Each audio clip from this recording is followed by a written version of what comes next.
Hello guys, मैं हूं साकिब और आप देख रहे हैं टॉकीब ऑनलाइन क्लासेस। तो दोस्तों मैं डीपीपी नंबर 5 तक करा दिया था। किसका क्वेश्चन? डीपीपी क्वेश्चन किसका? फिजिक्स का मैं करवा दिया था। आज 6 चलना है, ठीक है ना। तो चलो डीपीपी नंबर 6 को हम करते हैं अच्छे तरीके से, ठीक है ना। सबसे पहला क्या क्वेश्चन है कि उत्तल लेंस में वस्तु का आभासी एवं आवर्धित, आवर्धित मतलब होता है बड़ा, और आभासी मतलब काल्पनिक मतलब इमेजिनरी, हेतु वस्तु की स्थिति कहाँ होनी चाहिए। कहता है कि अगर हम कोई वस्तु का मतलब कि किसी उत्तल लेंस में वस्तु का आभासी और आवर्धित अगर प्रतिबिंब हमें चाहिए तो वस्तु को कहाँ पर रखेंगे? तो फोकस और प्रकाशीय केंद्र पर रखेंगे। कहाँ रखेंगे? फोकस और प्रकाशीय केंद्र। फोकस और प्रकाशीय केंद्र इसका रूल होता है। आपने अगर इसका कारक केस पढ़ा होगा तो आपको याद होगा, नहीं आता नहीं तो नहीं। इसका फिगर भी बनता है, मैं यहाँ पर बना के नहीं दिखा सकता, मैं पढ़ा चुका हूँ, ठीक है ना। अब आगे देखो क्या था, पानी में रखा सिक्का उठा हुआ दिखता है, क्यों? ये बहुत बार क्वेश्चन पूछा गया, हर बार ये हर डीपीपी में ये आता है। क्योंकि इसका कारण है कि प्रकाश का पतन, जब प्रकाश की किरण सघन माध्यम से विरल माध्यम में प्रवेश करती है तो अभिलंब से दूर हटती है, जिसके कारण बाहर से देखने पर हमें सिक्का उठा हुआ नजर आता है। ये हो गया, बहुत बार हम कर दिए। अब प्रत्यावर्ती धारा में कौन सी दो कमियां होती है? प्रत्यावर्ती धारा मतलब कि जो एक दिष्ट धारा होती है, प्रत्यावर्ती धारा होता है। प्रत्यावर्ती धारा जो हम लोग को करंट मिलता है, यहाँ से लाइन आती है, और दिष्ट धारा मतलब बैटरी से आने वाले। तो प्रत्यावर्ती धारा का कौन सी दो कमियां? पहले, प्रत्यावर्ती धारा से विद्युत लेपन क्या लेपन तथा बैटरियों का आवेशन नहीं किया जा सकता। याद रखना कि प्रत्यावर्ती धारा से विद्युत लेपन और बैटरियों का आवेशन नहीं होता है, ठीक है ना। बैटरियों में चार्ज नहीं होता है, ये बोल रहा है इसमें। उसके बाद क्या होता है, इस धारा से विद्युत विच्छेदन नहीं किया जा सकता। इस धारा से हम क्या नहीं करते? विद्युत विच्छेदन नहीं कर सकते, विद्युत विच्छेदन नहीं कर सकते।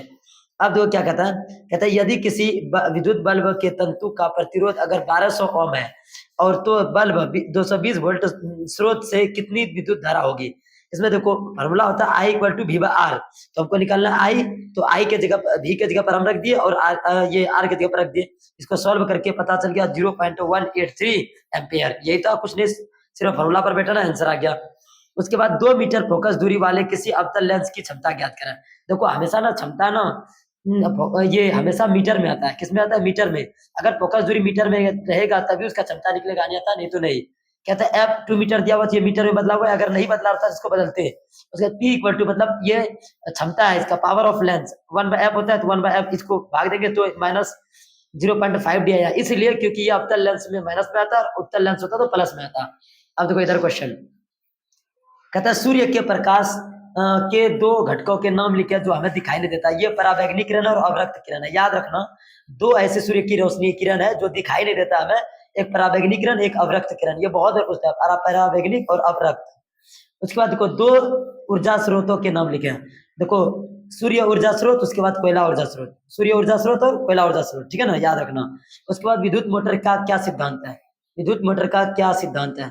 या जब किसी कुंडली को चुंबकीय क्षेत्र में रखकर उसमें धारा प्रवाहित की जाती है तो कुंडली पर एक बल कार्य करने लगता है जो कुंडली को उसी अक्ष पर घुमाने का प्रयास करता है। यदि कुंडली अपनी अक्ष पर घूमने के लिए स्वतंत्र हो तो उसे वह घूमने लगती है।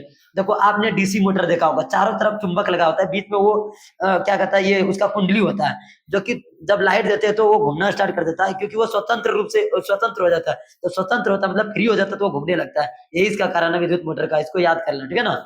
शायद कि ये वीडियो पसंद आएगा। अगर आप चाहते हैं इसका ये पीडीएफ लेने का, तो आप इसी वीडियो के डिस्क्रिप्शन में मैं टेलीग्राम का लिंक डाल दूंगा, वहां जाकर के आप ले सकते हैं।